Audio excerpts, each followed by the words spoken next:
Good evening. কথা শুনতে পাচ্ছ? হ্যাঁ স্যার। স্যার। আচ্ছা,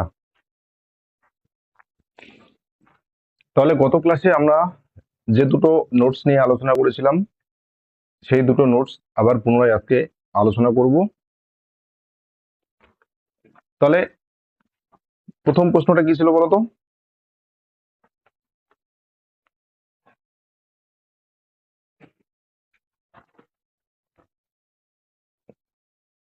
কর্মযোগ সম্পর্কে স্বামী বিবেকানন্দের দার্শনিক চিন্তাধারা, তাই তো?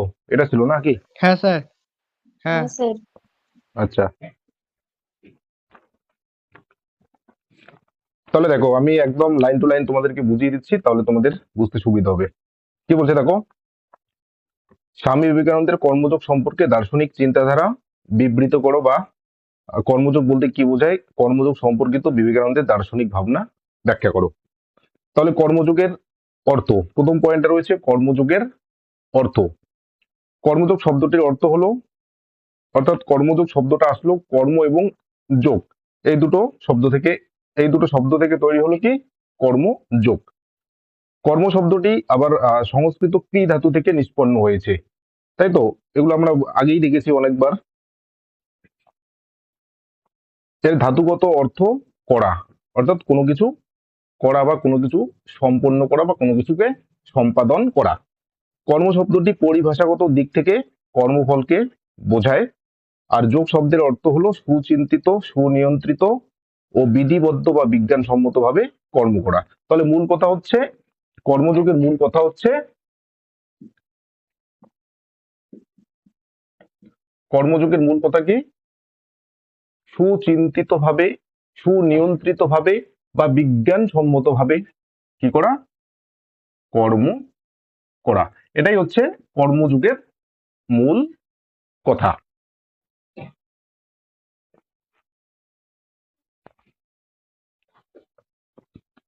নেক্সট প্যারা কি রয়েছে দেখো, সহজভাবে বলা যায় যে কর্মকৌশল তথা কর্ম রহস্য সম্পর্কে অবগত হওয়াই কর্মযোগ।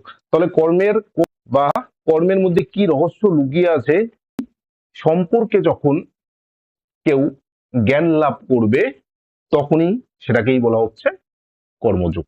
বোঝা গেল? তাহলে এই হচ্ছে কর্মযোগের অর্থ, অর্থাৎ কর্মের মধ্যে কি লুকিয়ে আছে, কিংবা কর্মের মধ্য দিয়ে আমরা কিভাবে মুক্তি লাভ করব, অর্থাৎ কর্মের মধ্য দিয়ে যা কিছু আমরা সম্পাদন করব সেই সমস্ত কিছু লুকিয়ে রয়েছে কোথায়?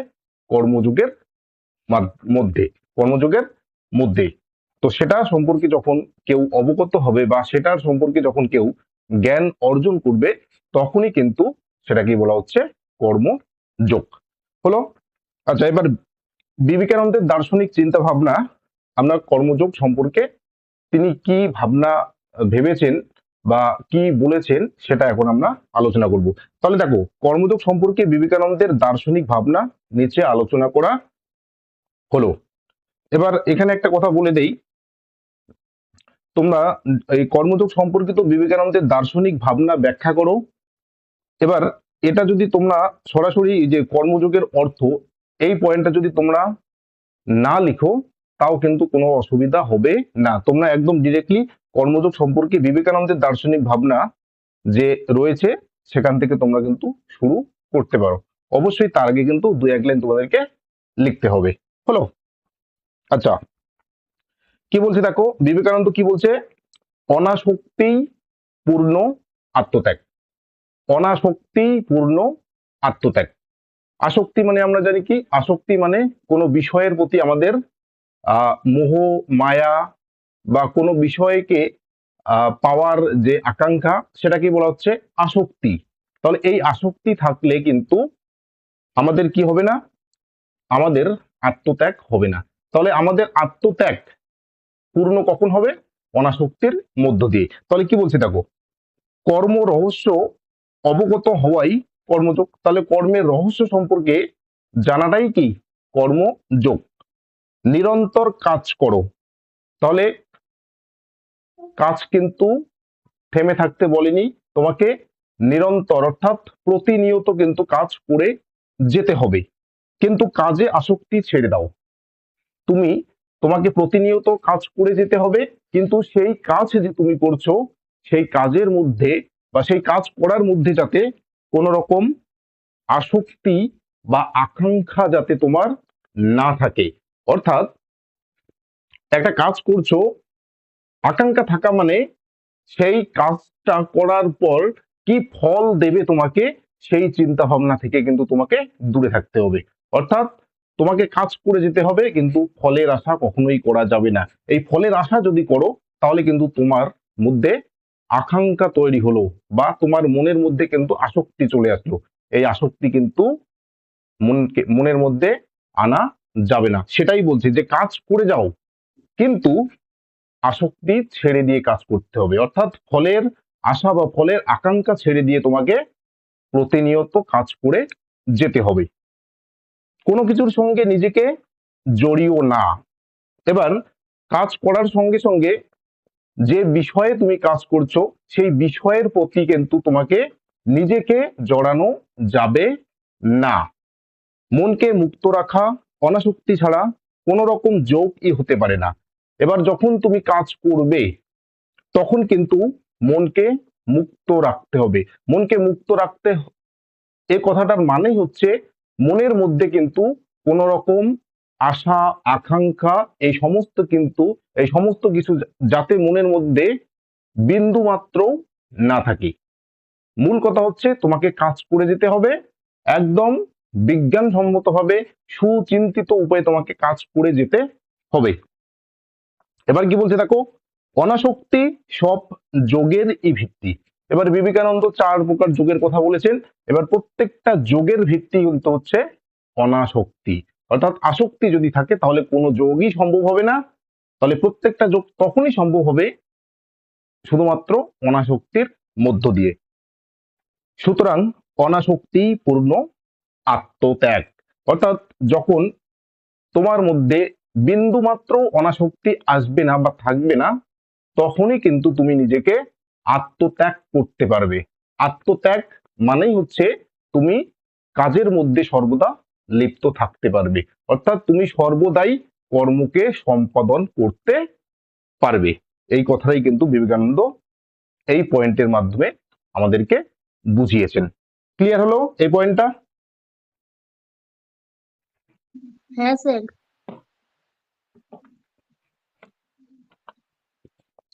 আচ্ছা, এবার হ্যাঁ স্যার। নেক্সট পয়েন্ট কি রয়েছে দেখো, কর্তব্য। তাহলে কর্তব্য পয়েন্টে কি রয়েছে দেখো, স্বামী বিবেকানন্দের হ্যাঁ মতে। স্যার। আচ্ছা, তাহলে কর্তব্যে কি বলছে দেখো, স্বামী বিবেকানন্দের মতে আমাদের প্রথম কর্তব্য হলো, অর্থাৎ আমাদের এখানে মোটামুটি 3টা কর্তব্যের কথা বলেছেন তিনি। তাহলে আমাদের প্রথম কর্তব্য কি? আমাদের প্রথম কর্তব্য হলো নিজের প্রতি ঘৃণা নয়, নিজেকে ভালোবাসতে হবে। তাহলে একজন ব্যক্তি যখন কোনো যোগ করবে, একজন ব্যক্তি যখন অনাসক্ত হয়ে বা অনাসক্তি হয়ে যখন কোনো যোগ করবে, তখন কিন্তু সেই ব্যক্তিকে প্রথমেই সেই ব্যক্তি নিজেকে ভালোবাসতে হবে। অর্থাৎ কেউ যখন নিজেকে ঘৃণা করবে তখন কিন্তু তার যোগ সম্পন্ন হবে না, কিংবা সে কিন্তু মুক্তি লাভ করতে পারবে না। তাহলে নিজেকে ঘৃণা না করে কি করতে হবে? ভালোবাসতে হবে। অর্থাৎ নিজেই নিজেকে ভালোবাসতে হবে। এটাই হচ্ছে আমাদের প্রথম কর্তব্য। অর্থাৎ মানুষকে ভালোবাসার আগে আমাদেরকে নিজেই নিজেকে ভালোবাসতে হবে, বা আমরা নিজেই নিজেকে কখনোই কিন্তু ঘৃণা করতে পারবো না, বা এই চিন্তা ভাবনাও আমাদের মনের মধ্যে কিন্তু আনা যাবে না। তাহলে প্রথম কর্তব্য কি? প্রথম কর্তব্য হচ্ছে নিজেকে ভালোবাসতে হবে। এবার দ্বিতীয় কর্তব্যে কি বলছে? নিজের প্রতি বিশ্বাস রাখতে হবে। নিজের প্রতি বিশ্বাস না থাকলে ভগবানকে বিশ্বাস করা যায় না। তাহলে প্রথম কর্তব্যে কি বললো? নিজেকে ভালোবাসতে হবে। এবার কি বলছে? নিজেকে বিশ্বাস করতে হবে। অর্থাৎ নিজের মধ্যে বিশ্বাস রাখতে হবে, কারণ নিজের মধ্যে যদি বিশ্বাস না থাকে তাহলে তুমি অন্য কোনো কিছুকেই কিন্তু বিশ্বাস করতে পারবে না। কাজেই কি করতে হবে?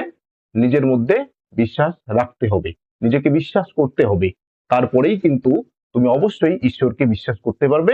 যদি তুমি নিজের মধ্যে নিজেকে বিশ্বাস না করো তাহলে কিন্তু তুমি ঈশ্বরকে বিশ্বাস করতে পারবে না। এর জন্য বলছে যে নিজেকে বিশ্বাস করতে হবে, তাহলেই একজন ব্যক্তি কিন্তু ঈশ্বরকে বিশ্বাস করতে পারবে। এবার কি বলছে দেখো, গ নম্বরে রয়েছে, তিনি বলেছেন ভয় হলো দুর্বলতার প্রধান কারণ। তাহলে ভয়কে কি করতে হবে? ভয়কে দূর করতে হবে, দূর করতে হবে। তাহলে ভয় কিন্তু মনের মধ্যে রাখা যাবে না, ভয়কে বিসর্জন দিতে হবে, ভয়কে জয় করতে হবে। তাহলে দেখো, প্রথমে কি বললো? নিজেকে ঘৃণা না করে নিজেকে ভালোবাসতে হবে। এরপর বলছে যে নিজেকে বিশ্বাস করতে হবে। তারপর বলছে যে নিজের নিজের মধ্যে কোনো রকমের ভয় থাকা চলবে না, অর্থাৎ ভয়কে দূর করতে হবে। তাহলে এগুলো হচ্ছে কর্তব্য। এই কর্তব্যগুলো কিন্তু অবশ্যই একজন ব্যক্তিকে পালন করতে হবে। এই গেল কর্তব্যের পয়েন্ট। এবার দেখো কি বলছে, 3 নম্বর পয়েন্ট আমরা বলতে পারি কর্মের জন্যই কর্ম করা উচিত। কর্মের জন্যই কর্ম করা উচিত। কি বলছে দেখো, কর্মবাদের মূল কথা হলো জীবনের সুখ দুঃখ ভোগ কর্মের জন্য ভোগ। তাহলে এই যে একজন মানুষ যে সুখ দুঃখ এই সমস্ত কিছু যে ভোগ করে, তাহলে একজন মানুষ যদি সুখ ভোগ করে তাও সেটা কর্মের জন্য, আবার একজন মানুষ যদি দুঃখ ভোগ করে তাও কিন্তু সেটা কর্মের জন্যই। তাহলে এই সুখ দুঃখ এগুলো কিসের ফল ভোগ? এগুলো হচ্ছে কর্মের ফল ভোগ। তাহলে কি বলছে, কর্মবাদের মূল কথা হলো জীবনের সুখ দুঃখ ভোগ কর্মের জন্য ভোগ, কর্মেরই ফল। তাহলে এই যে সুখ দুঃখ ব্যথা এগুলো কি? এগুলো হচ্ছে কর্মের ফল। মানুষ মূলত দুটি উদ্দেশ্যকে চরিতার্থ করার জন্য কর্ম সম্পাদন করে। বিবেকানন্দ আবার এটাও বলেছেন যে একজন মানুষ দুটো উদ্দেশ্যকে সম্পূর্ণ করার জন্য কর্ম করে। কি কি সেই উদ্দেশ্য? কি বলছেন? একটা হচ্ছে অর্থের জন্য। তাহলে অর্থের জন্য, তাহলে একজন মানুষ কিসের জন্য কর্ম করে? অর্থের জন্য। আর কি বলছে? ক্ষমতার জন্য। তাহলে এই দুটো উদ্দেশ্যকে চরিতার্থ করার জন্য বা এই দুটি উদ্দেশ্যকে লাভ করার জন্য একজন মানুষ কর্ম করে। তাহলে এই উদ্দেশ্য যদি কোনো মানুষের পক্ষে থাকে, অর্থাৎ কোনো মানুষের মনে যদি এই বাসনা থাকে যে আমি অর্থের জন্য কর্ম করছি, কিংবা আমার এই ক্ষমতার দরকার আছে, সেই ক্ষমতা লাভের জন্য আমি কর্ম করছি, তাহলে কিন্তু সেই মানুষকে কি হবে? সেই মানুষকে সুখ দুঃখ ভোগ করতে হবে। মনে করো অর্থের জন্য যখন কাজ করবে, দেখা গেল কাজটা করলো কিন্তু তার অর্থ সেই ব্যক্তি পেল না, তাহলে অর্থ না পেলে সেই ব্যক্তি কি হবে? দুঃখ ভোগ করবে। আবার অর্থ যখন পাবে তখন কি? সুখ ভোগ করবে। ক্ষমতা পেয়ে গেল, সুখ ভোগ করবে। ক্ষমতা হারিয়ে গেল, কি? দুঃখ ভোগ করবে। তাহলে দেখো এই যে সুখ দুঃখ এগুলো হচ্ছে কি? কর্মের ফল ভোগ। কাজেই একজন মানুষ যখন এই দুটো উদ্দেশ্যকে নিয়ে কর্ম করবে তখন কিন্তু তার ফল ভোগ তাকে অবশ্যই করতে হবে। এবার কি বলছে, স্বামীজি বলেছিলেন গীতার কর্মযোগ হলো নিষ্কাম কর্মযোগ। এবার স্বামীজি বলছেন যে এইভাবে কর্ম করলে হবে না। কর্মটা কিভাবে করতে হবে? কর্মটা নিষ্কাম ভাবে করতে হবে। আমরা আগেই দেখেছিলাম সকাম কর্ম এবং নিষ্কাম কর্মের মধ্যে আলোচনা আমরা করেছিলাম। তাহলে যে কর্মের সঙ্গে কামনা বাসনা যুক্ত থাকে না সেই কর্মকে বলা হয় নিষ্কাম কর্ম। তাহলে কিন্তু এই কামনা বাসনাকে যুক্ত থাকা চলবে না।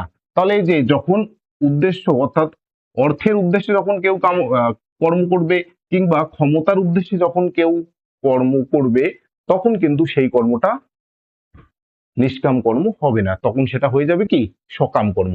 আর সকাম কর্ম হয়ে গেলেই মানুষ কি সুখ দুঃখ এগুলো ভোগ করবে। আর যদি মানুষ নিষ্কাম ভাবে কর্ম করে তাহলে কিন্তু এই উদ্দেশ্যগুলোও আসবে না। আর এই উদ্দেশ্যগুলো যদি না আসে তাহলে সেই ব্যক্তিকে কিন্তু সুখ দুঃখ ভোগও করতে হবে না। হলো?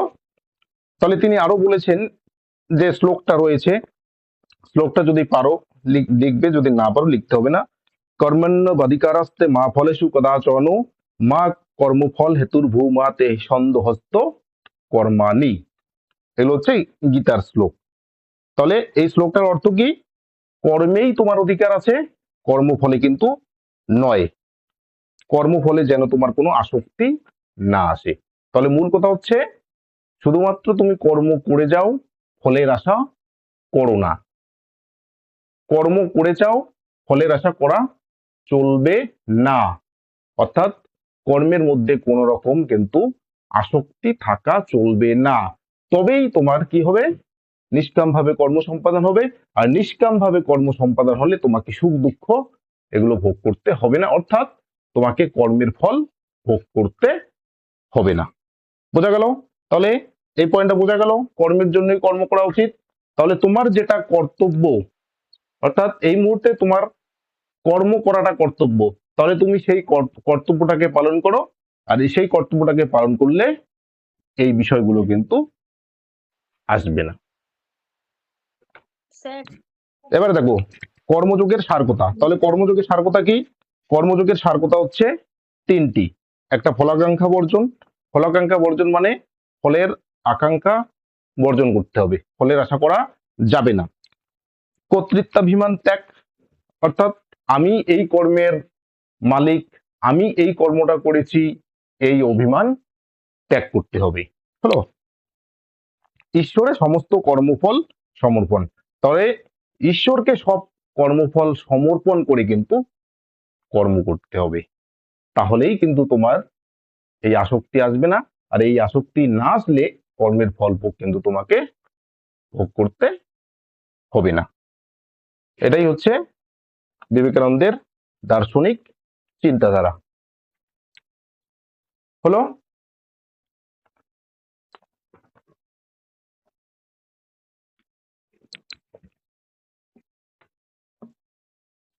হ্যাঁ স্যার। বাকিদের কোনো সমস্যা আছে কি? নাই স্যার।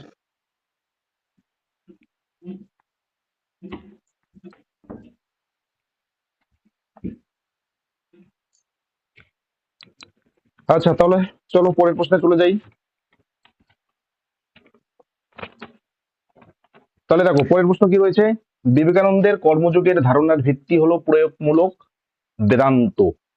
অর্থাৎ এই যে একটু আগে যে আমরা কর্মযোগ আলোচনা করলাম, তাহলে বিবেকানন্দ এই কর্মযোগের ধারণাটা পেল কোথা থেকে, অর্থাৎ এই ধারণা তিনি লাভ করলেন কিভাবে, সেটারই ব্যাখ্যা কিন্তু এখানে করা হলো। তাহলে বিবেকানন্দ যে কর্মযোগের ব্যাখ্যাটা দিয়েছেন, এই স্যার ব্যাখ্যাটা আপনার স্ক্রিনটা বোঝা যাচ্ছে না।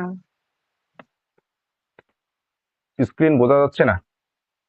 না স্যার, না ক্লিয়ার আছে স্যার।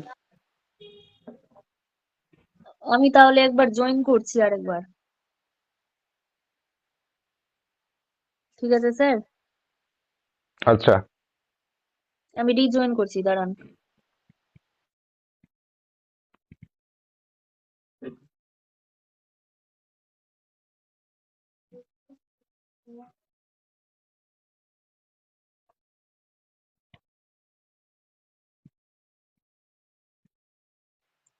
হ্যাঁ এবার দেখতে পাচ্ছি।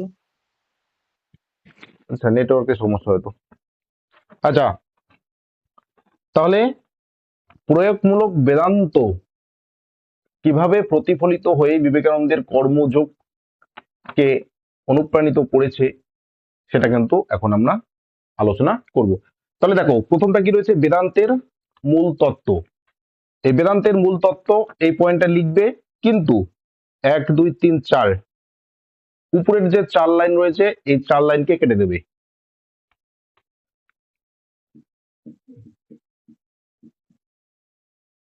বেদান্তের মূল তত্ত্ব, বেদান্তের মূল তত্ত্ব 4 লাইন কেটে দিয়ে কোথা থেকে শুরু করবে? বেদান্তের মূল তত্ত্ব 3টি, এখান থেকে শুরু করবে। বেদান্তের মূল তত্ত্ব 3টি, এখান থেকে শুরু করবে, অর্থাৎ 1 2 3 4, হ্যাঁ একদম 4 লাইন বাদ দিয়ে দেখো মাঝখানে রয়েছে বেদান্তের মূল তত্ত্ব 3টি, এখান থেকে হ্যাঁ স্যার। শুরু করবে। হলো? তাহলে বেদান্তের মূল তত্ত্ব 3টি, হ্যাঁ স্যার। একটা হচ্ছে একত্ব, একটা হচ্ছে অন্তর্নিহিত দেবত্ব, আর একটা কি রয়েছে? স্বাধীনতা, যেটাকে আমরা বলতে পারি মুক্তি বা বলতে পারি মোক্ষ। হলো? আচ্ছা, তাহলে বেদান্তের মূল তত্ত্ব 3টি, একত্ব, অন্তর্নিহিত দেবত্ব ও স্বাধীনতা। বিবেকানন্দ সোহম পদের ব্যাখ্যার দ্বারা এই 3টি তত্ত্বকে একত্রিত করেছেন। এই ব্যাখ্যার মাধ্যমে তিনি প্রয়োগমূলক বেদান্ত বা ফলিত বেদান্তের স্বরূপ তুলে ধরেছেন। তাহলে এই 3টা বিষয়কে বিবেকানন্দ কিসের দ্বারা ব্যাখ্যা করেছেন?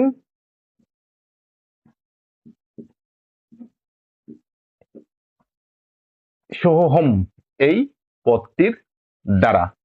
এই পদটার অর্থ কি? আমি সেই, আমি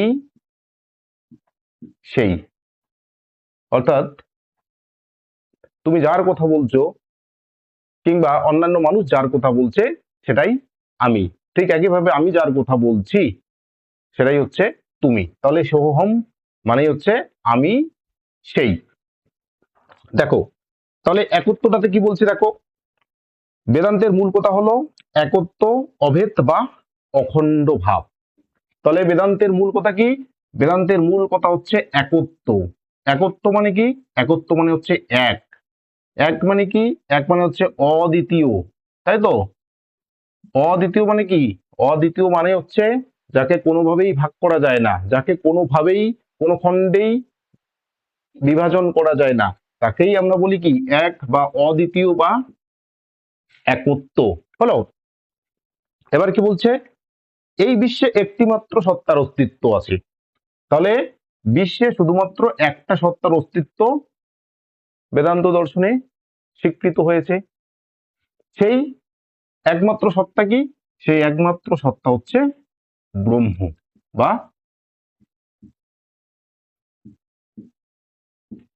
ঈশ্বর। তাহলে কি বলছি দেখো, এই বিশ্বে একটি মাত্র সত্তার অস্তিত্ব আছে, তা হলো ব্রহ্ম বা ঈশ্বর। তাহলে বেদান্ত দর্শনে একটি মাত্র সত্তার অস্তিত্ব স্বীকার করা হয়, সেই সত্তাটা হচ্ছে কি? ব্রহ্ম বা ঈশ্বর।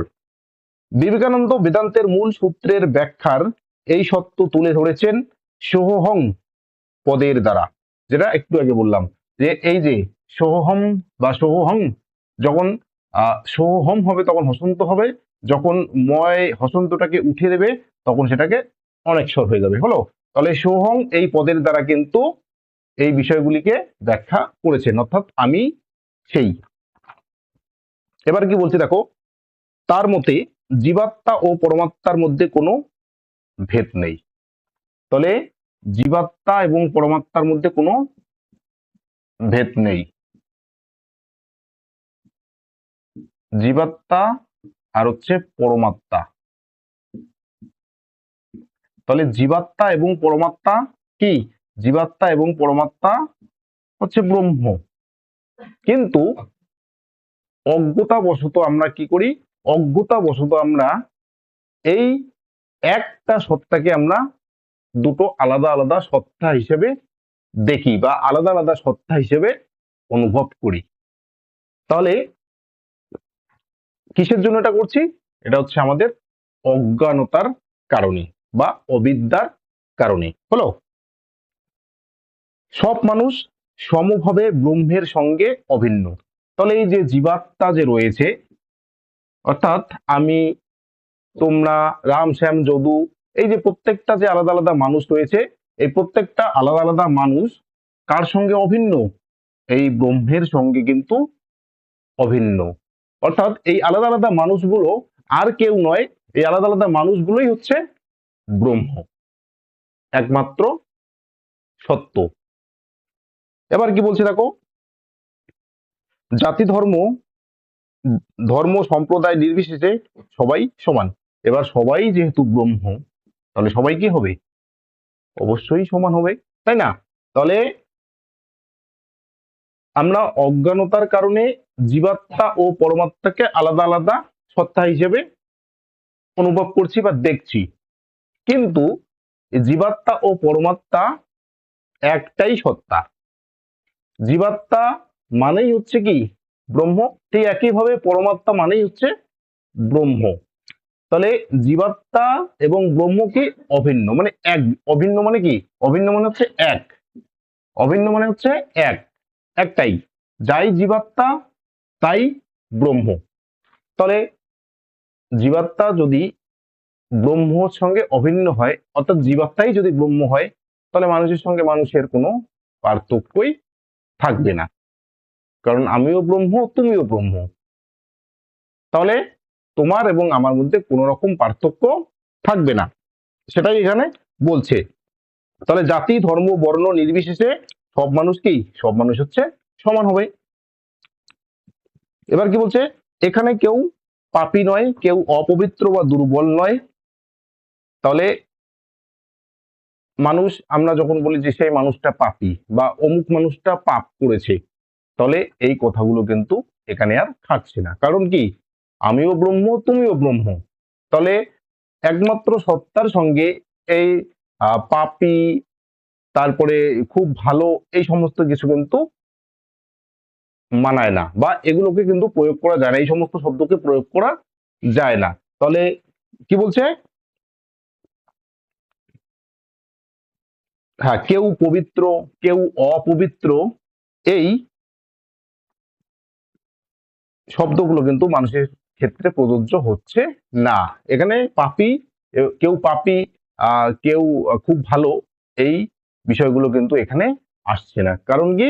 কারণ হচ্ছে সবাই তো সমান, সবাই সমান। তাহলে এখানে কেউ ভালো কেউ খারাপ, এই ব্যাপারটা আসবে না। মানুষের সঙ্গে মানুষের যে পার্থক্য, তা পরিমাণগত, প্রকারগত নয়। তাহলে প্রত্যেকটা মানুষ কি? প্রত্যেকটা মানুষই হচ্ছে ব্রহ্ম। তাহলে কি প্রকারগত কোনো পার্থক্য নেই? পার্থক্যটা কোথায়? পার্থক্যটা হচ্ছে পরিমাণগত। পার্থক্যটা কি? পার্থক্যটা হচ্ছে পরিমাণগত, অর্থাৎ পরিমাণের দিক থেকে পার্থক্যটা রয়েছে, কিন্তু গুণের দিক থেকে কোনো রকম পার্থক্য নেই।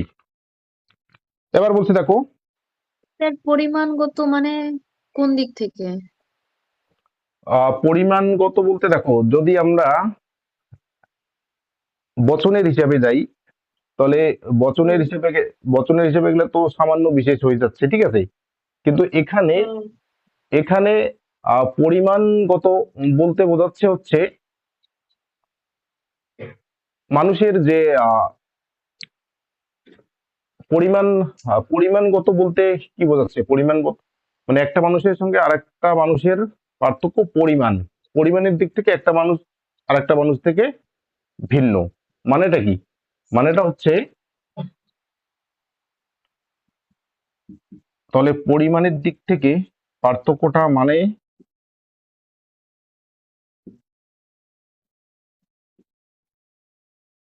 কেউ দুর্বল, কেউ সবল।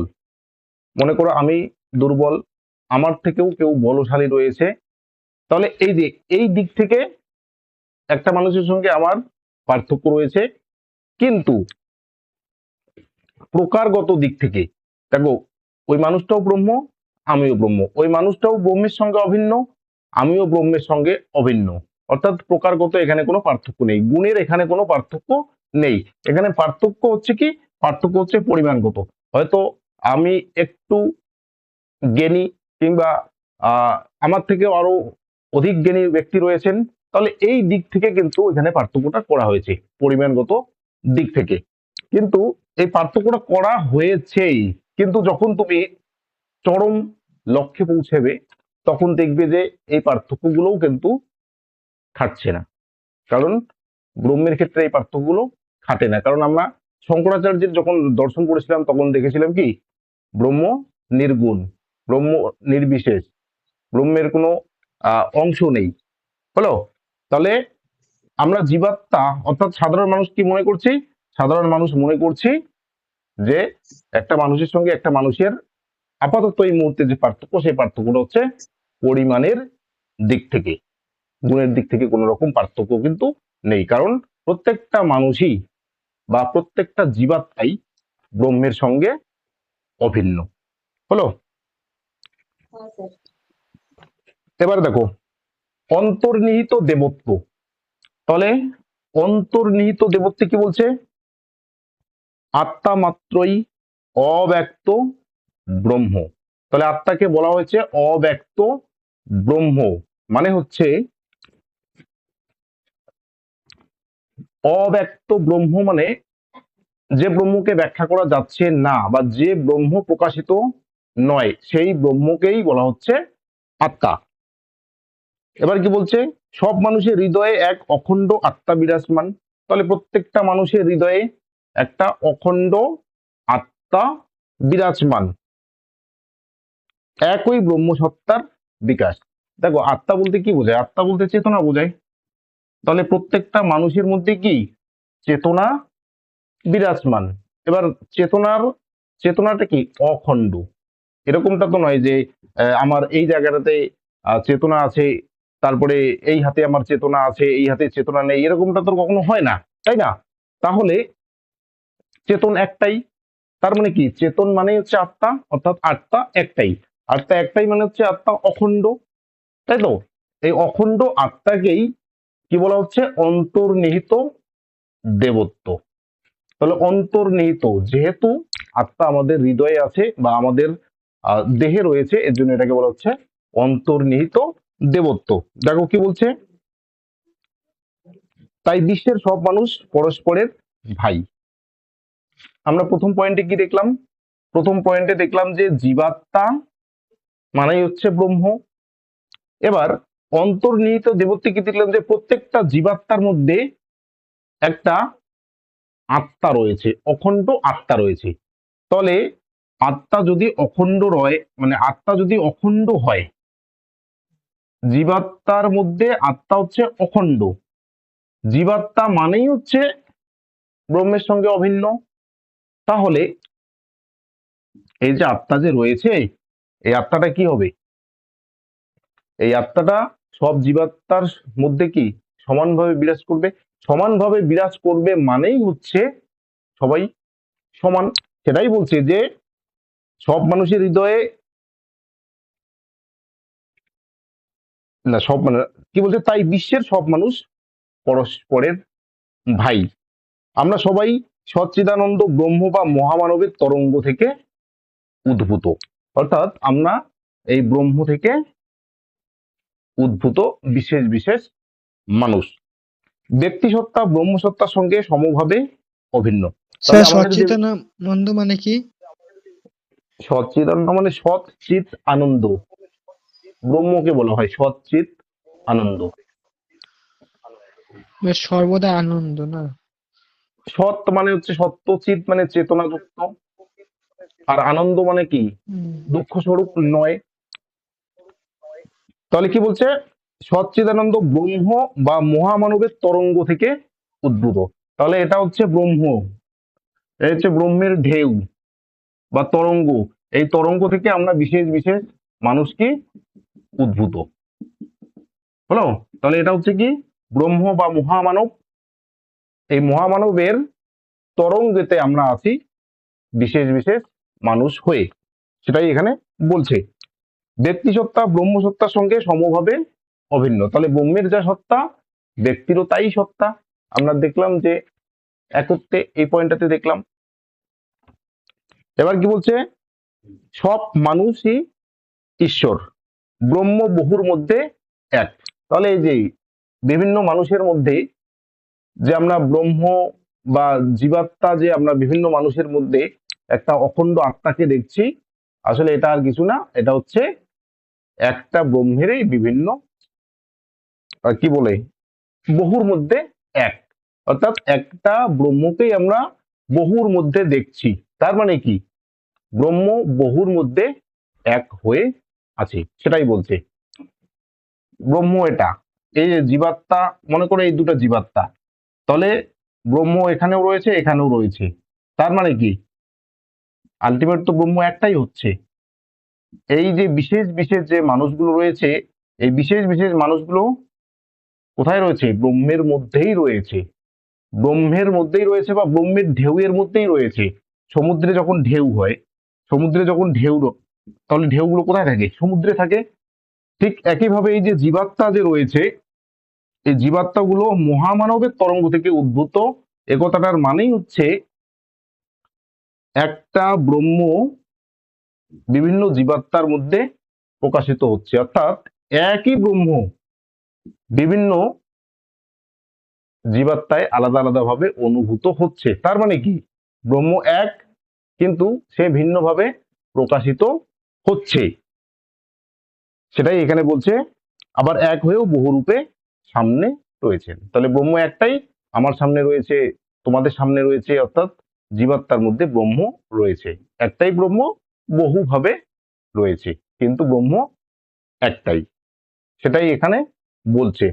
আমরা শঙ্করাচার্যের দর্শনেও পড়েছিলাম যে ব্রহ্মই একমাত্র সৎ, তাই না? তাহলে ব্রহ্ম একটাই, এই বিশেষ বিশেষ যে জীবাত্মা বা মানুষগুলো রয়েছে, এগুলোতে ব্রহ্ম আলাদা আলাদা ভাবে রয়েছে, কিন্তু ব্রহ্ম একটাই। এবার কি বলছে দেখো, স্বাধীনতা। বেদান্তের তৃতীয় তত্ত্ব হলো স্বাধীনতা, যার আরেক নাম মুক্তি। তাহলে স্বাধীনতা মানে কি? স্বাধীনতা মানে হচ্ছে মুক্তি। মুক্তি মানে কি? মুক্তি মানে হচ্ছে বন্ধন থেকে মুক্তি। সংসার চক্রে আবদ্ধ জীব বন্ধনের সঙ্গে যুক্ত, তাহলে সেই বন্ধন থেকে মুক্তি হচ্ছে কি? মুখ্য। আর সেটাকেই বিবেকানন্দ কি বলেছেন? স্বাধীনতা। বলো, দেখো এখানে মুক্তি বলতে বন্ধন থেকে মুক্তিকে বোঝায়। মুক্তি হলো আত্মার স্বরূপে অবস্থান। তাহলে আত্মা যখন স্বরূপে অবস্থান করবে, অর্থাৎ আত্মার উপর থেকে যখন আমাদের অজ্ঞান বা আমাদের ভ্রম যখন বিনাশ হবে, তখন আত্মা তার যে নিজস্ব রূপ রয়েছে, সেই নিজস্ব রূপে বিরাজমান হবে। আর নিজস্ব রূপে যখনই বিরাজমান হবে, তখনই দেখবে যে এই সুখ দুঃখ অর্থাৎ কর্মফল, এগুলো তখন কিন্তু আর আসবে না। এবার কি বলছে? আত্মার ব্রহ্মভাবের পরিপূর্ণ বিকাশ, দেবত্বে উত্তরণ। তাহলে আত্মা যখন স্বরূপে অবস্থান করবে, তখন কি হবে? আত্মার ব্রহ্মভাবের পরিপূর্ণ বিকাশ করবে, অর্থাৎ আত্মা পূর্ণভাবে তখন কি হবে? ব্রহ্মের সঙ্গে অভিন্ন হবে। কিন্তু অজ্ঞানের বশবর্তী হয়ে সচ্চিদানন্দ ব্রহ্মস্বরূপ জীব সংসার ও বন্ধনে আবদ্ধ হয়ে অশেষ দুঃখ কষ্ট ভোগ করে। তাহলে এই যে অজ্ঞানের জন্য জীবাত্মা ব্রহ্মস্বরূপ জীব, কারণ একটু আগে দেখলাম জীবাত্মা মানে কি? ব্রহ্মের সঙ্গে অভিন্ন। তাহলে ব্রহ্মস্বরূপ জীব অজ্ঞানের বশবর্তী হয়ে কি হয়? সংসার বন্ধনে আবদ্ধ হয়। আর সংসার বন্ধনে আবদ্ধ হওয়া মানেই হচ্ছে তাকে দুঃখ কষ্ট ভোগ করতে হবে। আর একেই বলে আত্মার বন্ধন। আর এই বন্ধন থেকে মুক্তি পাওয়াই হচ্ছে স্বাধীনতা। বোঝা গেল?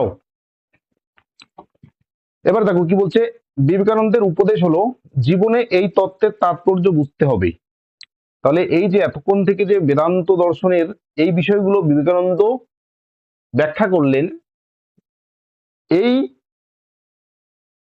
ব্যাখ্যাকে বুঝতে হবে। বিবেকানন্দ বলছেন যে এই ব্যাখ্যাকে বা এই তাৎপর্যগুলোকে বুঝতে হবে, নিজে অনুশীলন করতে হবে, অর্থাৎ এট ফার্স্ট নিজেকে বুঝতে হবে, তারপরে কি করতে হবে? তারপর জনসাধারণের মধ্যে তুমি যেটা বুঝেছো সেটাকে জনসাধারণের মধ্যে ছড়িয়ে দিতে হবে। আর এর জন্য কি করতে হবে? এর জন্য আত্মবিশ্বাস থাকতে হবে, যে আমি সঠিক বুঝেছি এবং আমি এই সঠিকটা এই সমাজে ছড়িয়ে দিতে চাই এবং আমি পারবো, এই আত্মবিশ্বাস কিন্তু থাকতে হবে। হলো। আত্মবিশ্বাস কি? আত্মবিশ্বাস আত্মার মহিমায় বিশ্বাস স্থাপনই হলো আত্মবিশ্বাস। অর্থাৎ আমি যখন আহ নিজেকেই বিশ্বাস করব, তাহলে সেটাই হবে কি আত্মবিশ্বাস। বেদান্ত অনুসারে যে ব্যক্তি আত্মার মহিমায় বিশ্বাস করে না, নিজেকে বিশ্বাস করে না, সে নাস্তিক। যদিও এখানে নাস্তিকের আহ, সংজ্ঞাটা একটু অন্যরকম হয়েছে। তাহলে মূল কথা হচ্ছে নিজেকে বুঝতে হবে, অন্যকে বোঝাতে হবে যে আমি দুর্বল নই, আমি সব পারি, আমি সর্বশক্তিমান। এটা নিজেকে বুঝতে হবে, এই বিশ্বাসটা বা এই আত্মবিশ্বাস থাকতে হবে। কারণ এটা যদি আমি না বুঝি যে আমি সর্বশক্তিমান, তাহলে তো আমার ওই এগুলোর জ্ঞান তো হয়ই নেই। একত্রে আমি কি দেখলাম? আমি যা ব্রহ্ম তা। তার মানে কি আমি সর্বশক্তিমান। অন্তর্নিহিত দেবত্বে কি দেখলাম? যে আত্মা ব্রহ্ম একই। স্বাধীনতা দেখলাম যে বন্ধন কখন হচ্ছে? আত্মা বা ওই যখন আমরা অজ্ঞানের বশবর্তী হচ্ছি, তখন আমাদের স্বাধীনতা থাকছে না। যখন অজ্ঞান দূরীভূত হচ্ছে, তখন কিন্তু আমরা স্বাধীনতা অর্জন করছি, অর্থাৎ আমরা মুক্তি লাভ করছি। মুক্তি লাভ মানে হচ্ছে আমরা স্বাধীনতা লাভ করছি। তাহলে এই বিষয়গুলো সম্বন্ধে যদি আমার আত্মবিশ্বাস না থাকে এবং আমি যদি দুর্বল হই, তাহলে কিন্তু আমি এই যে এই তাৎপর্যকে সমাজের সামনে ছড়িয়ে দিতে পারবো না। কি বলছে? প্রত্যেক মানুষের মধ্যে রয়েছে ব্রহ্মের শক্তি। এই আত্মবিশ্বাসটা থাকতে হবে যে প্রত্যেক মানুষের মধ্যেই ব্রহ্মের শক্তি রয়েছে। কেন রয়েছে? কারণ প্রত্যেকটা মানুষই তো ব্রহ্ম। তাহলে প্রত্যেকটা মানুষের মধ্যে কি রয়েছে? ব্রহ্মের শক্তি রয়েছে। এবার এই শক্তিটাকে মানে একজন মানুষের মধ্যে, একজন মানুষ যে ব্রহ্ম, সে যে ব্রহ্মের সঙ্গে অভিন্ন, এই বিষয়টি সেই মানুষটাকে আমার বোঝাতে হবে। তো তাকে বোঝাতে গেলে প্রথমে কাকে বুঝতে হবে? নিজেকে বুঝতে হবে। নিজেকে মনে করতে হবে যে আমি ব্রহ্মের সঙ্গে অভিন্ন, আমি সর্বশক্তিমান, আমি সবকিছুই পারি বা আমি সবকিছুই পারবো। সেই উদ্দেশ্যে নিয়ে একজন মানুষকে বোঝাতে হবে যে তুমি আর কিছু নও, তুমি হচ্ছে ব্রহ্ম, তুমি সবই পারো, একটু শুধু ট্রাই করো, তুমি সবই পারবে। ট্রাই বলতে এখানে ওই যোগের কথা বলা হচ্ছে। এবার কি বলছে? এই আত্মবিশ্বাস এই মানব জাতির আদর্শ। আত্মবিশ্বাস মানব হৃদয়ে শক্তি সঞ্চার করে ঘুরে দাঁড়াতে সাহায্য করে। তাহলে এই আত্মবিশ্বাসটা তখন থাকবে, তখন প্রত্যেকটা মানুষের হৃদয়ে যখন এটা ছড়িয়ে যাবে, তখন কি হবে? প্রত্যেকটা মানুষ ঘুরে দাঁড়াতে পারবে। তখন প্রত্যেকটা মানুষ অন্য মানুষকে কি মনে করবে? যে সে আমার ভাই বা আমরা একই। হলো? স্যার, বলো। এই তো একটা লাইন যেটা আছে আত্মবিশ্বাসের প্রথম লাইন, আত্মার মহিমায় বিশ্বাস স্থাপনই হলো আত্মবিশ্বাস। হুম। এখানে মহিমা বলতে আত্মার মহিমায় বিশ্বাস, মূল কথা হচ্ছে এখানে আত্মাকে বিশ্বাস করতে হবে, মনকে বিশ্বাস করতে হবে। ও হুম আমার মনকে বিশ্বাস করতে হবে। হলো? বলছি এখানে হুম বেদান্তের মূল তত্ত্ব তো তিনটে, একাত্ম, অন্তর্নিহিত দেবত্ব আর স্বাধীনতা। হুম মানে তাহলে হুম। আত্মবিশ্বাসটা মানে এমনি তত্ত্ব, মানে মূল তত্ত্ব না হয়ে নাকি এরকম তত্ত্ব? না, আত্মবিশ্বাসটা মূল তত্ত্ব না। আত্মবিশ্বাসটা বলছে যে এই যে কি বলছে, এই তত্ত্বকে বুঝতে গেলে কি করতে হবে? অনুশীলন করতে হবে। আর এই অনুশীলনটা তুমি তখনই করতে পারবে যখন তোমার মধ্যে আত্মবিশ্বাসটা আসবে। মানে হ্যাঁ এত কিছু যে তুমি বুঝলে, এবারে এত কিছু বুঝতে গেলে, অর্থাৎ মানুষকে বোঝাতে গেলে প্রথমে নিজেকে অনুশীলন করতে হবে, প্র্যাকটিস করতে হবে। এবার তুমি যদি বিশ্বাসই না করো, আমি কি পড়লাম এগুলো, তো আমার বিশ্বাস হচ্ছে না, তাহলে এই আত্মবিশ্বাস যদি না থাকে, তাহলে তো তুমি নিজে কিছু করতে পারবে না, তুমি অন্যের জন্যও কিছু করতে পারবে না। তাহলে এই তাৎপর্যটাকে বুঝতে গেলে কি করতে হবে? আগে নিজেকেই বিশ্বাস করতে হবে, নিজের মধ্যে বিশ্বাস রাখতে হবে, তবেই তুমি অন্য মানুষকে বিশ্বাস করাতে পারবে। সেটাই বলছে। তাহলে সিদ্ধান্তে কি বলছে? পরিশেষে বলা যায় উপনিষদের আহ্বান হলো, হে মানব ওঠো, জাগো, ভয় শূন্য হও, তেজস্বী হও, দুর্বলতা ত্যাগ করো, কাপুরুষতা ত্যাগ করো। বেদান্তের এই আহ্বানকে ভিত্তি করেই স্বামী বিবেকানন্দ তার কর্মযোগের ধারণা গড়ে তুলেছেন। তাহলে হে মানব ওঠো, জাগো, ভয় শূন্য হও। কেন বলছে? কারণ তুমি তো ব্রহ্ম, তুমি কেন ভয় করছো? তুমি তো সবই পারো, তাই না? তুমি তো ব্রহ্ম। মনে করো তোমাকে কেউ বলছে যে তুমি ভগবান, একজন এসে বললো যে তুমি তো ভগবান, তুমি সবই পারো, তুমি ইচ্ছা করলে অনেক কিছুই করতে পারো, কিন্তু তুমি তো এতদিন জানোই না যে তুমি ভগবান। তো আজকের থেকে জানলে, আজকের থেকে তুমি এইসব করতে পারবে, করো। ঠিক একইভাবে এই যে বিবেকানন্দ বলছেন যে হে মানব ওঠো। আহ্বান মানে হুম। আহ্বান মানে বলা হয়েছে, আহ্বান মানে বলা হয়েছে উপনিষদে, আহ্বান হলো মানে উপনিষদে বলা হয়েছে এরকম। উপনিষদের আহ্বান হলো মানে উপনিষদের মূল কথা হলো হে মানব ওঠো। ওঠো মানে হচ্ছে তোমাকে ঘুম থেকে উঠতে বলেনি, অর্থাৎ তোমার মধ্যে সব আছে, তুমি শুধু একটু সচেতন হও, একটু জেগে ওঠো, একটু তোমার মনের মধ্যে যে অজ্ঞতা আছে সেই অজ্ঞতাকে একটু দূর করো, জাগো, অর্থাৎ তুমি সচেতন হও।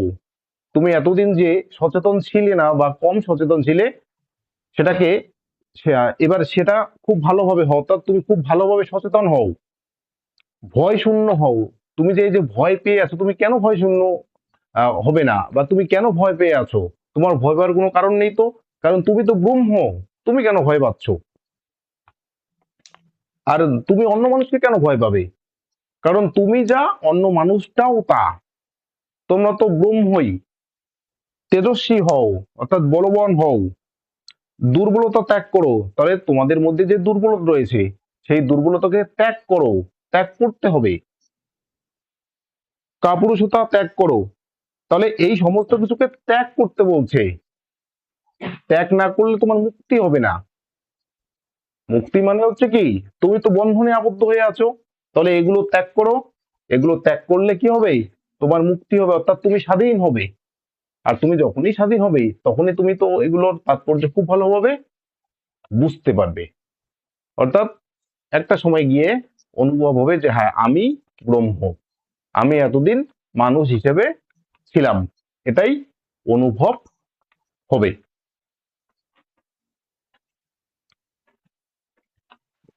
হ্যাঁ স্যার। যেমন তোমরা অনেকে হয়তো ভূতকে ভয় পাও, তাই না? তো তোমরা কেন ভূতকে ভয় পাবে? তোমরা তো ব্রহ্ম, এবার ভূতকে ভয় পাওয়ার কোনো কারণই নেই। এবং এই কি বলে, এই আহ, বিশ্বে, এই বিশ্বে জীবাত্মা মানেই কি ব্রহ্মস্বরূপ, অর্থাৎ প্রত্যেকটা মানুষই কি ব্রহ্ম, এবং সেটারই শুধুমাত্র অস্তিত্ব আছে, আর তাছাড়া অন্য কোনো কিছুর অস্তিত্ব নেই। কাজে এই যে ভূত প্রেত এগুলো যে আছে, এগুলোর কিন্তু কোনো রকমই অস্তিত্ব নেই। আর নেই। সম্ভবত নেই, থাকলে এতদিন আমি একটা দুটো কি দেখতাম, কিন্তু দেখতে পারিনি এখনো পর্যন্ত। আমিও দেখিনি স্যার। আর এটা আমার সেদিন থেকেই এই ভূত প্রেতের প্রতি আমার আহ শ্রদ্ধা উঠে গেছে, শ্রদ্ধা বলতে পারো, কারণ আগে তো ভয় করতাম, তখন শ্রদ্ধা দিতাম। আহ আমরা যখন আছে কত, হ্যাঁ 2011 সালে আমাদের ঠিক কোশ্চেন আসছিল ভূত নেই, এটাকে কি করতে হবে? বুলিয়ে বুলিয়ে রূপ আর ভেনজিত রেখে দেখাও। না, সেই সময় আমাদের বুলিয়ে রূপ ছিল না, ভূত তবে নেই এটাকে বচনে রূপান্তর করতে বলছিল। ও, কোন ভূত নেই অস্তিত্বশীল, সেদিন থেকে আমার ই বচন। ভূতের ভয় কেটে গিয়েছিল। জাস্ট এইটা সেন্টেন্স দেখেই আপনার ভয় কেটে গেছিল। হ্যাঁ, মানে ভূতের সম্পর্কে, মানে ভূত নেই, সেদিন থেকে বিশ্বাস হয়েছিল যে সত্যি সত্যি ভূত নেই। থাকলে তো দেখা দিত দু এক জায়গায়, না হলো, কিন্তু নেই। তাহলে অন্ততপক্ষে এই যে শিখলাম, সেদিন থেকে ভূত সম্পর্কে সঠিকটা জানলাম যে নেই, ঠিক আছে। এটাই একটা, ধরো, আহ জীবনে একটা বড় কিছু শিখলাম, যে ভূত বলে কোনো কিছু নেই। নেই। তো বেদান্তকে যদি খুব ভালোভাবে পড়ো, দেখবে যা কিছু এই জগতে দেখছো ওগুলো কোনো কিছুই নেই। যদি লোকের দর্শন পড়ো তাহলে কি মনে হবে, এগুলো প্রতিরূপ, এগুলো কিছুই না, তাই না? লোকের ওই যে প্রতিরূপী বস্তুবাদ, এগুলো হচ্ছে সবই প্রতিরূপ, মূল জিনিসের প্রতিরূপ। আচ্ছা, তাহলে এই হচ্ছে গেল। এবার তিন তিন মার্কসের সম্ভবত 3টা কোশ্চেন, তিনটা আছে। 3টা কোশ্চেন দেওয়া আছে। 3 মার্কের হয়তো একটা দুটো হবে। আর কোথায় গেল? আচ্ছা, 3 মার্কের তো গুলোতে পাঠিয়েছেন কোনো কিছু নেই, ঠিক আছে, একদম সহজ আছে, এগুলো পড়ে নেবে একটু, কিচ্ছু নেই ওখানে। কি বলছে বিবেকানন্দ তার কর্মযোগের ভাবনায় সত্য, রজ, তম এই 3 প্রকার গুণের আলোচনাকে গুরুত্বপূর্ণ বলেছেন কেন? কেন গুরুত্বপূর্ণ বলেছেন? দেখো, বিবেকানন্দের মতে সত্যগুণ জ্ঞান ও শান্তির দিকে, রজগুণ কর্ম ও আসক্তির দিকে। এই যখনই কর্ম করবে তখনই আসক্তি চলে আসবে। তাহলে এটার কারণ হচ্ছে কি? এটার কারণ হচ্ছে রজগুণ। আর তমগুণ আলস্য ও অজ্ঞতার দিকে মানুষকে চালিত করে। তমগুণ কিসের দিকে চালিত করে? মানুষকে অলস বানায়। আর মানুষ যখনই অলস হয় তখন সে কি হয়? কোনো কিছুকে জানতে পারে না। একজন অলস মানুষ আর কি জানবে? এর জন্য সেই মানুষটা বেশি কি হবে? অজ্ঞ হবে। সেই কথাটাই বলছে। এবার কি বলছে? অর্থাৎ তিনি দেখিয়েছেন যে কিভাবে এই গুণত্রয় দেহ ও মনকে প্রভাবিত করে। তাহলে একজন মানুষের মধ্যে 3টা গুণ রয়েছে, সত্য, রজ এবং তম। এবার এই 3টা গুণ আমাদের দেহ এবং মনকে কিন্তু প্রভাবিত করছে। যে মানুষের মধ্যে সত্য গুণ বেশি, সেই মানুষটা কি হচ্ছে? হয়তো পড়াশোনায় আগ্রহ প্রকাশ করছে। যে মানুষটার মধ্যে রজগুণ বেশি, সে চঞ্চলতা, তার মধ্যে চঞ্চলতা ভাবতে বেশি, অর্থাৎ কাজ করার আগ্রহ বেশি, এটা করব সেটা করব এটা করব, হলো। যে মানুষটার মধ্যে তমগুণ বেশি আছে, সে দেখবে সারাদিন শুয়ে থাকাই তার ভালো লাগে, ঠিক আছে। এবার সারাদিন শুয়ে থাকলে সেই মানুষটা কি হবে? বেশি অজ্ঞ হবে। সেটাই বলছে। তাহলে মনকে এবং দেহকে প্রভাবিত করছে জীবের কি বলছে? প্রভাবিত করে জীবকে কর্মের বন্ধনে আবদ্ধ করে। তাহলে কোনো না কোনো ভাবে কিন্তু কর্মের বন্ধনে আবদ্ধ করে এই 3টি গুণ। তাই এই আলোচনা মানুষকে নিজেদের আচরণ ও মানসিক অবস্থা বুঝতে সাহায্য করে। তাহলে এই আলোচনাটা কেন করেছেন? এই আলোচনাটা করেছেন যে তোমার মধ্যে 3টা গুণ রয়েছে, তোমাকে কর্মের বন্ধনে আবদ্ধ করছে এই 3টা গুণ। এই যে তোমাকে আমি জানালাম, এই যে এই কথাটা যে জানালাম, তার মানে কি? তাকে সত্য, রজ ও তমের ধারণা আমি দিলাম। এবার যদি বিবেকানন্দ, দেখো, বিবেকানন্দ যদি এই 3টা গুণের কথা না বলতো তাহলে আমরাও জানতে পারতাম না যে এরকমটা আবার হয় না। এই যে আমরা জানলাম, আজকের থেকে জানলাম, এই জানাটাই ছিল বিবেকানন্দের উদ্দেশ্য। এবার শুধু জানাটাই উদ্দেশ্য নয়, এই 3টা গুণকে বাইরে রেখে, বা 3টা গুণকে কি বলে, 3টা গুণের এই যে দেহ এবং মনকে প্রভাবিত করছে, তারা যাতে প্রভাবিত করতে না পারে, প্রভাবিত না করেও যে একজন মানুষ কিভাবে একদম অন্তিম লক্ষ্যে পৌঁছতে পারে, সেটা নিয়েও কিন্তু তিনি আলোচনা করেছেন। এবার কি বলছে দেখো,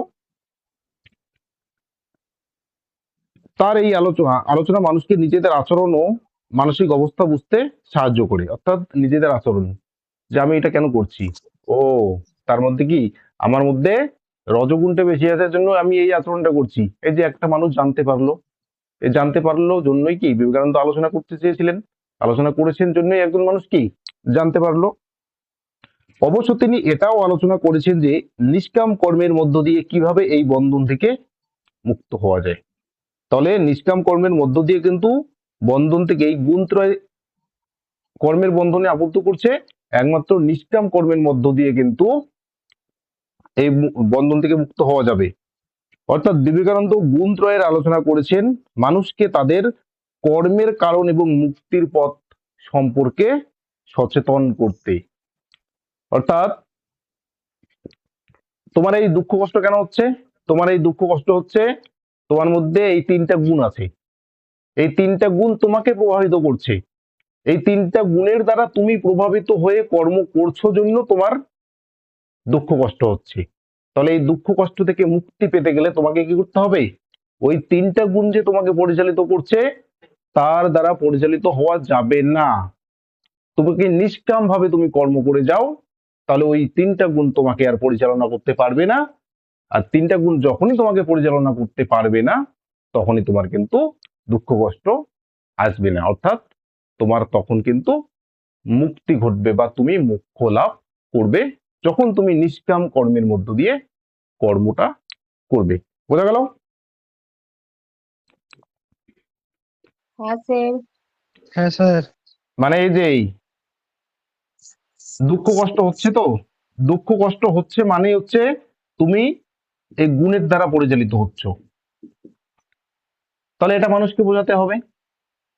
এবার তুমি যদি নিষ্কাম কর্মের দ্বারা কাজ করো, কর্ম করো, তাহলে নিষ্কাম কর্মের দ্বারা পরিচালিত হয়ে যদি তুমি কর্ম করো তাহলে এই গুণ তোমাকে পরিচালিত করতে পারছে না। এবার গুণ যদি তোমাকে পরিচালিত করতে না পারে তাহলে তোমার দুঃখ কষ্ট যন্ত্রণা অর্থাৎ কর্মের ফল এগুলো তোমার কাছে আসবে না। তাহলে এই বিষয়টি বোঝানোর জন্য তিনি এই তিনটা গুণের আলোচনা তার দর্শনে করেছেন।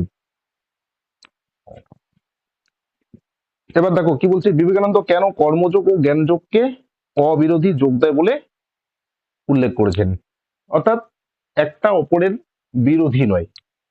কি বলছে দেখো, বিবেকানন্দ জ্ঞানযোগ বলতে জ্ঞানের পথ এবং কর্মযোগ বলতে কর্মের পথকে বুঝিয়েছেন। তাহলে জ্ঞানযোগ বলতে হচ্ছে জ্ঞানের পথকে বুঝিয়েছেন, আর কর্মযোগ মানে হচ্ছে কর্মের পথকে বুঝিয়েছেন। তার মতে এই দুটি পথের চূড়ান্ত লক্ষ্য হলো আত্মজ্ঞান এবং মোক্ষ বা মুক্তি লাভ। তাহলে এই দুটো পথেরই বা এই দুটো যোগেরই একটাই লক্ষ্য, সেটা হচ্ছে আত্ম উপলব্ধি। আত্ম উপলব্ধি মানে নিজেকে জানতে হবে এবং মুক্তি লাভ বা মোক্ষ লাভ করতে হবে। বিবেকানন্দের মতে জ্ঞান ও কর্ম একে অপরের থেকে বিচ্ছিন্ন নয়। তাহলে তিনি বলছেন যে জ্ঞান এবং কর্ম আলাদা বিষয় নয়, একটা আরেকটার বিরোধী নয়। জ্ঞান কর্মকে পরিচালিত করে, জ্ঞান কি বলছে? কর্মকে পরিচালিত করে। তোমার যদি উপযুক্ত জ্ঞান না থাকে তাহলে তুমি সঠিক কর্ম করতে পারবে না। তাহলে কি জ্ঞান কর্মকে পরিচালিত করে আর কর্ম জ্ঞানকে সুদৃঢ় করে। এবার যখন তুমি সুচিন্তিত উপায়ে কর্ম করবে তখন কিন্তু তোমার জ্ঞান আরো কি হবে? শক্তিশালী হবে। যেমন জ্ঞানার্জনের ফলে কর্মযোগী নিষ্কাম কর্ম করতে পারে। তাহলে যখন কেউ জ্ঞান লাভ করে এই জ্ঞান লাভের মধ্য দিয়ে সে কি করে? নিষ্কাম কর্ম করতে পারে। আবার নিষ্কাম কর্মের ফলে জ্ঞানীর মন আরো নির্মল হয়। এবার যখনই সে নিষ্কাম ভাবে কর্ম করে তার মন কিন্তু আরো কি হয়? পরিষ্কার হয়, শুদ্ধ হয় এবং তিনি আত্মাকে স্পষ্টভাবে উপলব্ধি করতে পারেন। তাহলে দেখো দুজনেই মানে একে অপরের পরিপূরক, এ ওকে সাহায্য করছে, ও ওকে সাহায্য করছে। এবার দুজনেই দুজনকে সাহায্য করছে, তাহলে তারা কখনোই বিরোধী হতে পারেন না। আর তারা যদি বিরোধী না হয় তাহলে তারা কি হবে? অবিরোধী হবে। এর জন্য সেই কথাটাই বলছে যে এই যোগদ্বয়কে তিনি অবিরোধী বলেছেন, কারণ একটা আরেকটাকে কি করছে? সাপোর্ট করছে। নেক্সট কি রয়েছে দেখো, বিবেকানন্দের মতে জীবের মুক্তি লাভ কিভাবে সম্ভব। দেখো কি বলছে, বিবেকানন্দের মতে স্বার্থপরতাকে দমন করে অনাসক্ত হতে পারলে সংসার বন্ধন থেকে মুক্ত হওয়া যায়। তাহলে স্বার্থপরতাকে ত্যাগ করতে হবে। স্বার্থপরতাকে ত্যাগ করে যদি অনাসক্ত হয়ে কাজ করো, অর্থাৎ আশা আকাঙ্ক্ষা এগুলোর চিন্তা না করে যদি কাজ করো তাহলেই কিন্তু এই যে সংসার বন্ধন থেকে একজন মানুষ মুক্ত হতে পারে। কারণ তার মতে কর্ম দুঃখের কারণ নয়, আসক্তি বা স্বার্থপরতাই দুঃখের কারণ। তাহলে একজন মানুষ যখন কর্ম করছে, সেই কর্ম যখন করছে সেটা কিন্তু তার দুঃখের কারণ হচ্ছে না।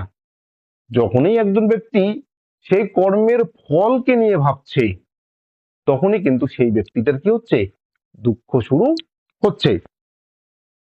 এই দুঃখ থেকে মুক্তি পেতে হলে জীবকে শুধুমাত্র কর্মফলে অনাসক্তি থাকলেই চলবে না।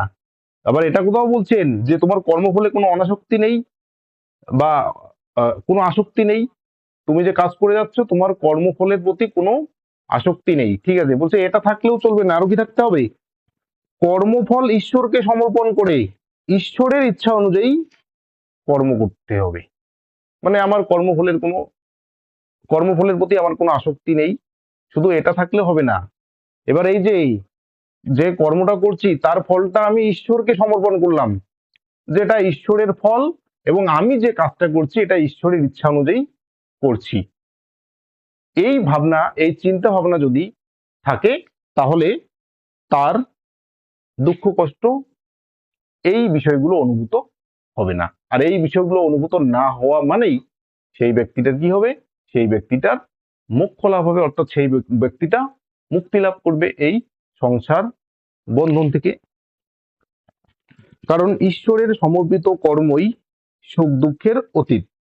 তাহলে ঈশ্বরের সমর্পিত কর্মই সুখ দুঃখের অতীত। এবার ঈশ্বরের কর্ম যদি তুমি করো, ঈশ্বরের দেওয়া কর্ম যদি করো, তাহলে ঈশ্বরের দেওয়া কর্ম কি সুখ দুঃখের অতীত, অর্থাৎ ঈশ্বরের কর্মের সঙ্গে কোনো সুখ দুঃখের সম্পর্ক নেই।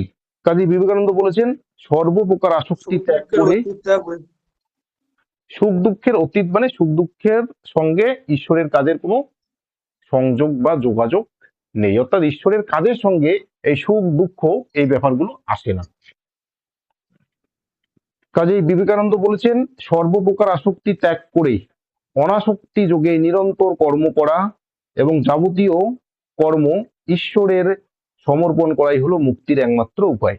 তাহলে একজন মানুষ তখনই মুক্তি লাভ করতে পারে যখন তার সমস্ত কর্ম ঈশ্বরের উপর সমর্পণ করবে এবং কর্মের ফলও ঈশ্বরের উপর সমর্পণ করবে। সমর্পণ করে একজন ব্যক্তি যখন শুধুমাত্র কর্তব্যের জন্য কর্তব্য করে যাবে, তখন কিন্তু সেই ব্যক্তিটার মুক্তি লাভ হবে, সেটাই বলছেন। দেখো প্রথম দুটো কোশ্চেন হচ্ছে মডেল কোশ্চেন থেকে নেওয়া হয়েছে। 3 নম্বর কোশ্চেনটা কোন একটা বই যেন দেখলাম সেখান থেকে করা হয়েছে, এখান থেকে আরো হয়তো 2-1টা 3 নম্বরের প্রশ্ন হতে পারে। হলো?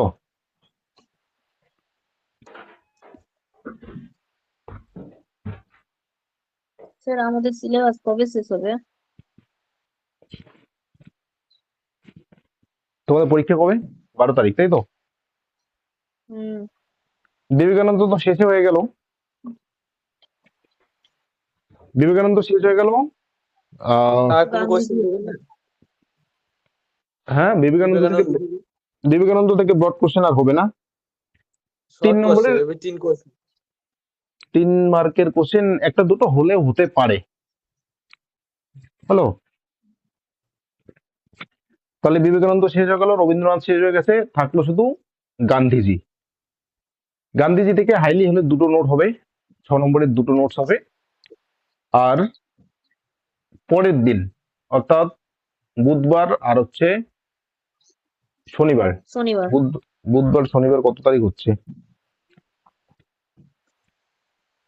আর স্যার কারণ চ্যাপ্টারটা যেটা আছে স্যার কারণটা আছে 24-31, অর্থাৎ 24 তারিখের মধ্যে আমাদের কারণ শেষ হচ্ছে।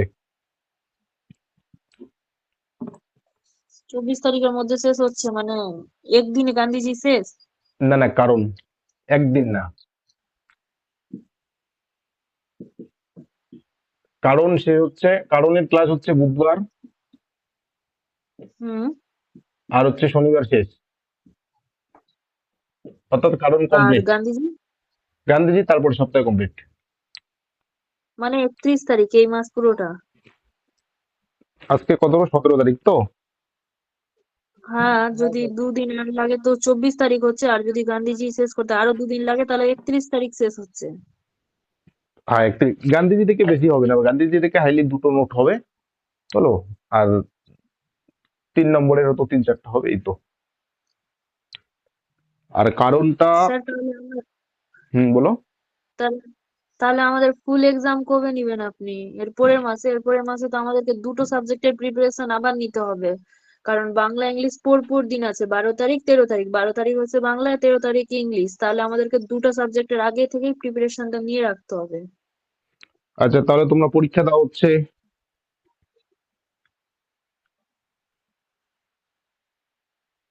ফেব্রুয়ারির এই 5 মাসে তারিখে, তাহলে শুক্রবার দিন পাঁচ পরীক্ষা এই দাও। তারিখ স্যার এই মাসেই যদি আপনি 31 তারিখে এক্সাম নিতেন তো খুব ভালো হতো, কারণ এই মাসে তারপরে আবার নিতে পারেন, কিন্তু এই মাসে নিলে খুব ভালো হতো। না, মানে তাহলে একবার জাস্ট 24, তাহলে 23 তারিখে পরীক্ষা দাও। ও, 23 তারিখ কি করে হবে? 23। 23 তারিখ তো সরস্বতী পূজা। হ্যাঁ, হয়ে যাবে, কেন হবে না? হ্যাঁ, সিলেবাসটা শেষ হয়ে যাওয়ার পরে স্যার পরীক্ষাটা নিলে ভালো হতো না স্যার? গান্ধীজি যদি নাও এখন হয় তো দুটো থেকে তো টপিক থেকে তো আসছে 3টা কোয়েশ্চেন না? আর তিনটা লিখতে কোশ্চেন হবে আসবে, মাত্র দুটো। দুটো আর কোশ্চেন। মাত্র লিখতে সেটা তো হবে আমি মাত্র বলেছিলাম দুটো। আগেই, সেটা তো স্যার আমি ওই বলেছিলাম আগে। ফেব্রুয়ারি আর তার উপর হচ্ছে মিল মিল থেকে আসবে, আর মিল থেকে একদম গ্যারান্টি আসছে। আর আরোহমূলক চ্যাপ্টারটাও হয়ে গেছে, যদি ওই দুটো চ্যাপ্টারটাও ভালো করে করা যায় তাহলেও তো আরামসে পাওয়া যাবে। মানে আমরা স্যার দিতে বলছে পারবো এক্সামটা। ফেব্রুয়ারি মাসের 2 তারিখে একটা আর ওই 5 তারিখে একটা নিয়ে নিলে হতো না? তাহলে তো দুটো হয়ে যেত পরীক্ষা। এই মাসে তাহলে একটা নিয়ে নেওয়া তাহলে উচিত, তাহলে কারণ এই ফেব্রুয়ারিতে আমরা মাসের জিনিসটা 6, রিকল হয়ে 7, যাবে। 8, 9, 10, 11 3 দিন 6 দিন প্র্যাকটিস করতে পেতাম বাংলার ইংরেজি। আচ্ছা, দাঁড়াও আমি ক্যালেন্ডারটা দেখি। স্যার ওই মাসে নিবেন ঠিক আছে, কিন্তু এই মাসে একটা নিন, বুঝলেন? একটা নেওয়া নিতে হবে, ভালো হবে মানে। 17, কারণ 24, একবার জাস্ট, কারণ আপনি যখন এক্সাম 24। দিবেন আচ্ছা, তাহলে আচ্ছা, একটা চাপ থাকবে, হয়ে যাবে, রিভিশনও হয়ে যাবে এই মাসে। আচ্ছা। শনিবার স্যার আমি বলছিলাম যে ওই রবীন্দ্রনাথ গান্ধীর যে তিনটে কি আসবে, মানে তিনটে আসবে, দুটো লিখতে হবে নাকি? তিনটে চ্যাপ্টার চারটা থেকে আসবে চারটা কোয়েশ্চেন, চারটা কোশ্চেন আসবে। চারটার মধ্যে ওটা লিখতে হবে দুটো মাত্র। তাহলে গান্ধীজি আর রবীন্দ্রনাথটা ভালো করে পড়লে দুটো মানে পাওয়া যাবে। আরামসে। গান্ধীজি কেন করতে যাবে? বিবেকানন্দ আর রবীন্দ্রনাথ পড়লেই তো হয়ে যাচ্ছে। গান্ধীজি স্যার করে নেওয়া ভালো স্যার, নতুন সিলেবাস যদি না পাওয়া যায় তখন। পড়তে সবই হবে। কি হবে মানে, কমনের ব্যাপারটা তো। প্রথমে 2-4টা করে কোশ্চেন দেখাচ্ছি, ওগুলোর মধ্যে আসবে। পরের গুলো তো তোমরা চাইছো জন্য আমি দিলাম। হলো? তাহলে সমস্যা হচ্ছে শনিবারের দিন। শনিবারের দিন তাহলে এই যে সামনের যে শনিবার রয়েছে, সামনের শনিবার আমি পরীক্ষা নেব, হ্যাঁ, তাহলে হচ্ছে 24 তারিখ। 24 তারিখ। কারণটা কারণটা মানে আপাতত ধরো কারণ এবং গান্ধীজি ছাড়াই তোমাকে পরীক্ষা দিতে হচ্ছে। স্যার কারণটা শেষ হয়ে যাক দিয়ে পরীক্ষাটা নেন, তাহলে গান্ধীজিটা একটা বাকি থাকবে। আমি কি বললাম? কারণ থেকে এবং গান্ধীজি থেকে উত্তর করবে না, বোঝা গেল? হ্যাঁ, কারণ থেকে হয়ে এবং গেল। গান্ধীজি থেকে তোমাকে উত্তর Simple। করতে হবে না, সেই হিসাবে মানে কারণ এবং গান্ধীজিকে তুমি অপশনাল রাখো। এরপরে যখন করানো হবে তখন তুমি রাখতে পারো, ঠিক আছে? কিন্তু তারপরেও তুমি উত্তর করতে পারবে এবং প্রশ্ন থাকবে। কারণ থেকেও প্রশ্ন থাকবে, গান্ধীজি থেকেও প্রশ্ন থাকবে, কিন্তু সেই প্রশ্নের উত্তর তোমার করার প্রয়োজন পড়বে না। কারণ তোমার যেগুলো হয়ে গেছে এতদিনে, সেগুলো থেকেই তুমি উত্তরটা করতে পারবে। এর জন্য 24 তারিখ পরীক্ষা নেবো, বুধবার দিন আমি কারণ করাবো, 24 তারিখ এক্সাম। ঠিক আছে কত স্যার। নম্বর? 40 নম্বর। টাইম থাকবে, হ্যাঁ, ফুল মার্ক। টাইম হচ্ছে 1 2 ঘন্টা ঘন্টা। 50 মিনিট। টাইম 2 ঘন্টা। এবার সমস্যাটা হচ্ছে কি, সমস্যাটা হচ্ছে তোমরা স্কুলের খাতায় পরীক্ষা দেবে না।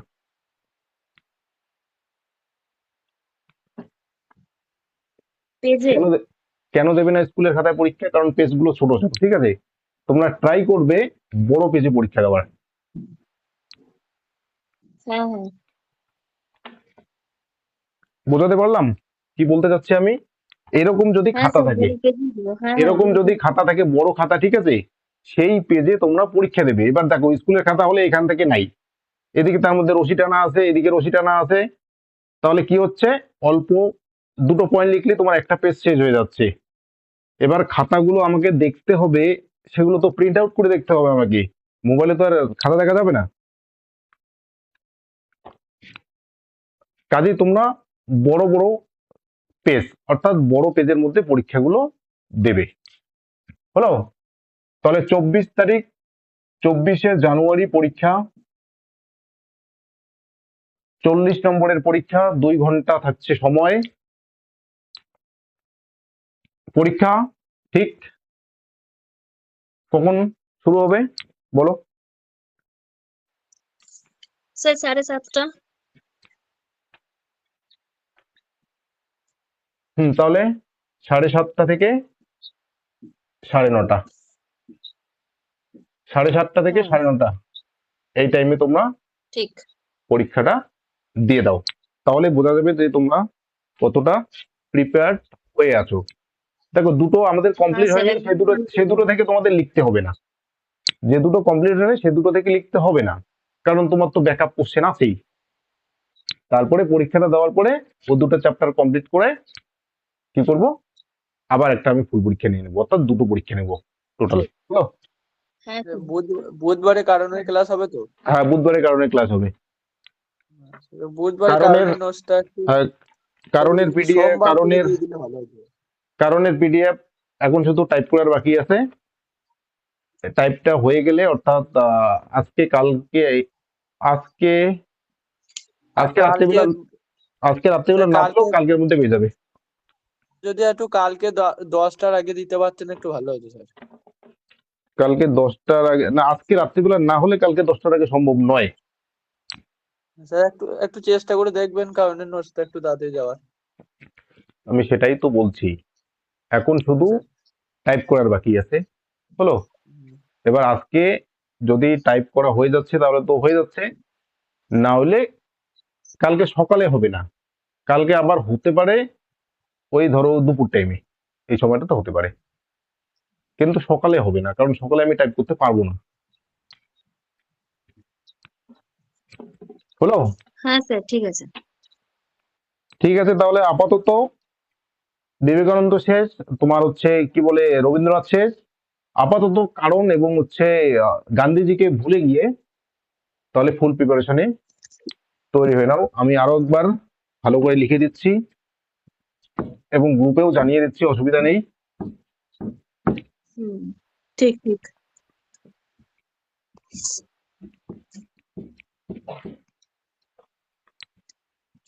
তাহলে হচ্ছে এক্সাম 2026 সেম 4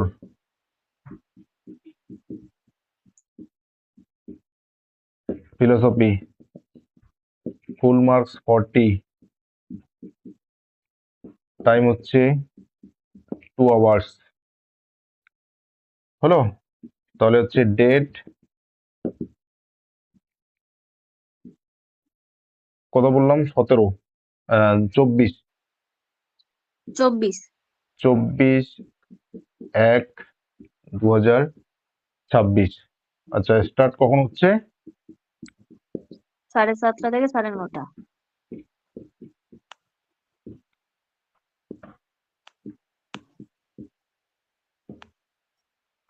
হুম, হলো? এটা কেউ স্ক্রিনশট করে নিয়ে কেউ যদি পারো গ্রুপে দিয়ে দাও। তো ঠিক আছে, হ্যাঁ ক্লাসটা স্যার আমি রাখলাম screenshot এখানে। নিয়ে নিবো।